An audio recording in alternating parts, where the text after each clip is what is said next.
but we are about to do a huge install on my motorcycle. We made it here, and we're going to take it in on the dyno and see what kind of numbers it puts down before we actually do the upgrade on the bike.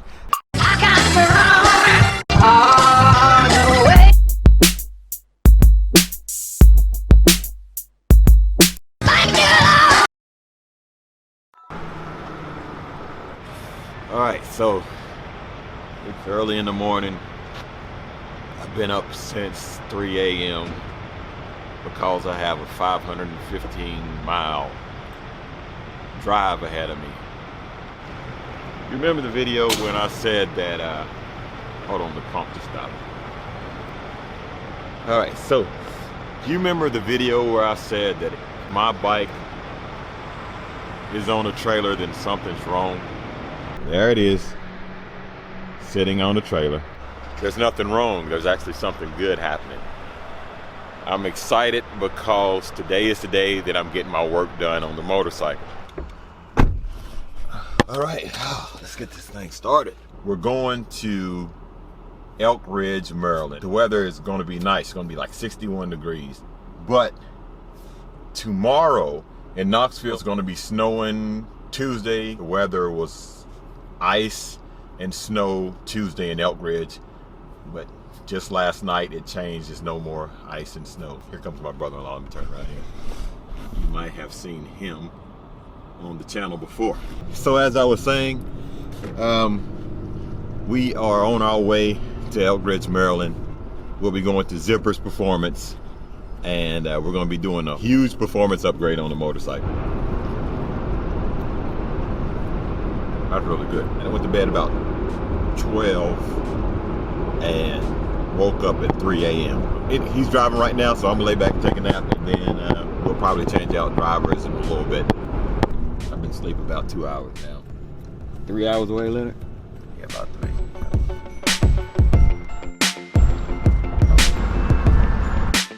All right, so we just made it to Zippers.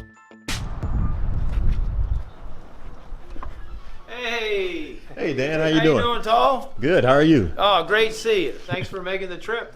So what do we have planned for today? So we're pretty excited about a new package that we've been working on that we want to get into your motorcycle. And it's the Zipper Sleeper kit. You know, it's going to be 124 cubic inch. Right. Big Tourqe engine. You know, right in that meaty part where you spend 80% of your riding time. I know we didn't talk a lot about the details on it, but I'm sure you're going to really like how this turns out. Awesome. I'm looking forward to it. Okay guys, I'm here at Zippers Performance and I'm so excited. I'm sorry because I look really silly because I can't stop smiling so much. But we are about to do a huge install on my motorcycle. We're going to take it in on the dyno and see what kind of numbers it puts down before we actually do the upgrade on the bike.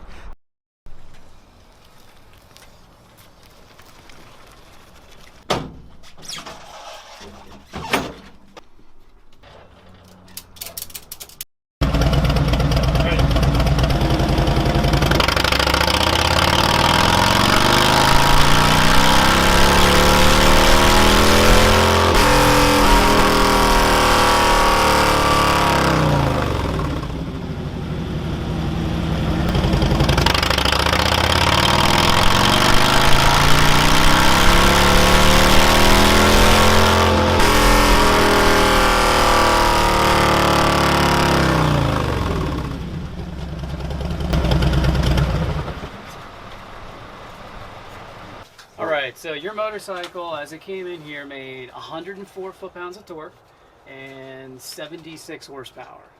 So you made 104 foot-pounds at 3,200. The noteworthy thing is you're making 100 foot-pounds of torque at the rear wheel by about 1,800 RPMs, which that's pretty classic Milwaukee-Eight, and that's fantastic.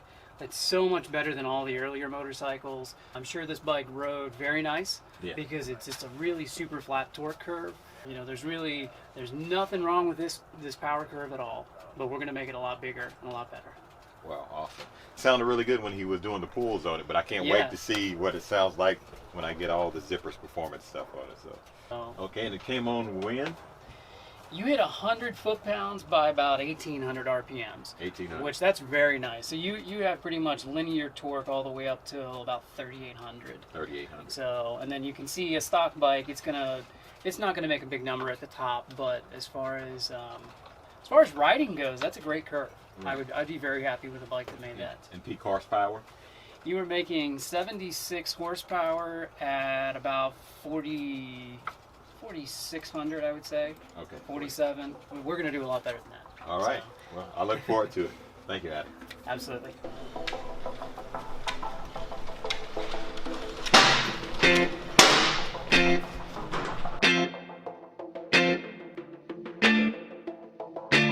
All right, so guys, we're going to go and talk to Adam now from Zippers Performance and look at everything that he's about to install in the motorcycle. He has it laid out on the table, and he's going to give a brief explanation of what's going in my motorcycle. All right, what do we have today? All right, what we're going to do to your motorcycle is called a Sleeper 124. We have a new production set of cylinders and matching pistons. It's going to take your 107 and just with a drop one, turn it into a 124. So it's going to be quite a big jump in displacement. We're going to match a redshift cam. I've chosen one specifically for this build based off of all of our testing in-house and knowing how you ride and what you're looking for in your motorcycle. Now, which redshift cam did you choose? We're going to use a 472.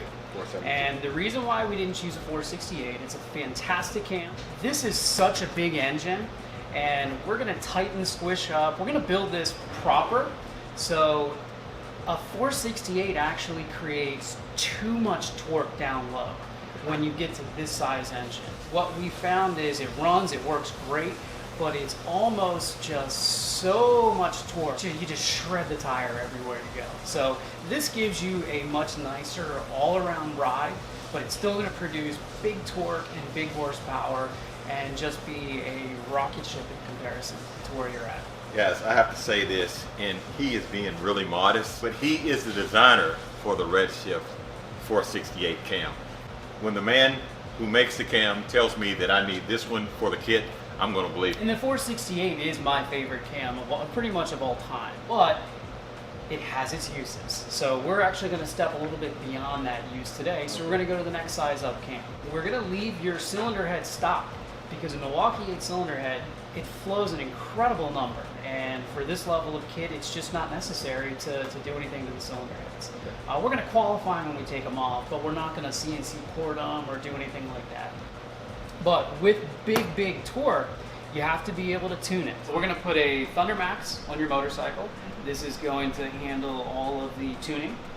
We already have base maps because this is a kit that we built for our motorcycle. So we've extensively ridden this and tested it, and we have it all pretty fine-tuned in. So the Thunder Max is going to make this very simple. And to me, it is hands down the way to go if you're trying to tune one of these bigger engines. Now, with all this big torque that you're about to have, it's going to blow right through your stock clutch.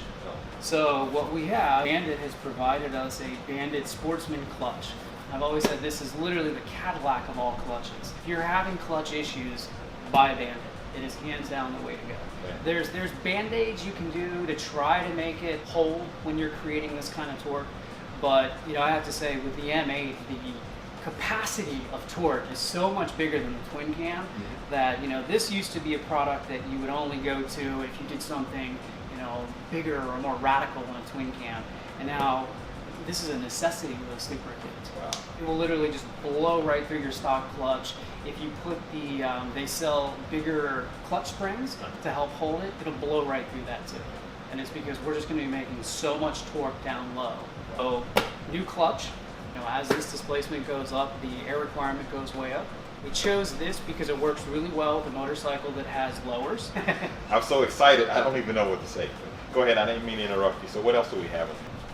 Push rods and tubes. It's when a Milwaukee-Eight, although all redshift cams are designed with stock base circles, so you could retain your non-adjustable factory push rods and they would work fine. It takes a lot of time if you're going to save those. So a quick install push rod saves so much time and effort that this is pretty much how we recommend all of our cams be installed. In addition to the cam, we also have a new Drive Sprocket.